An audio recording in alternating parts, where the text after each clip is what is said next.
अस्सलाम वालेकुम व्यूअर्स, मैं हूं आपका अपना एस्ट्रोलॉजर मोहम्मद सत्तार बाकर बुर्ज हॉल विशेष के लिए 21 अप्रैल से 27 अप्रैल का ये हफ्ता मतवासन और मस्बत नजर आता है। मोहब्बत और तल्लुकात की बात करें तो आपके तल्लुकात में कुर्बत और मोहब्बत में इजाफा होगा। ये हफ्ता आपके पार्टनर के साथ मजबूत रवाबत कायम करने का बेहतरीन मौका देगा। दोनों के दरमियान ज़्यादा समझ बूझ और हम आहंगी होगी।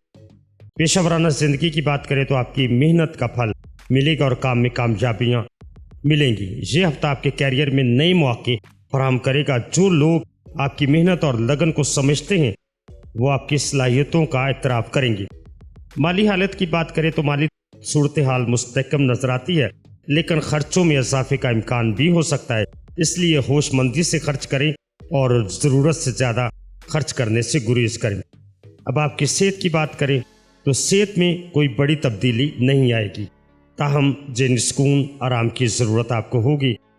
आपकी रूहानियत की बात करें तो इस हफ्ते आपकी रूहानी ज़िंदगी में भी बेहतरी आएगी। आप रूहानी सरगर्मियों में ज़्यादा दिलचस्पी ले सकते हैं और अपने अंदर की आवाज़ को सुनने की कोशिश करें। ये हफ्ता आपके लिए मस्बत रहने के साथ साथ खुद को नया सोचने और बेहतर बनाने का मौका भी फराहम करेगा।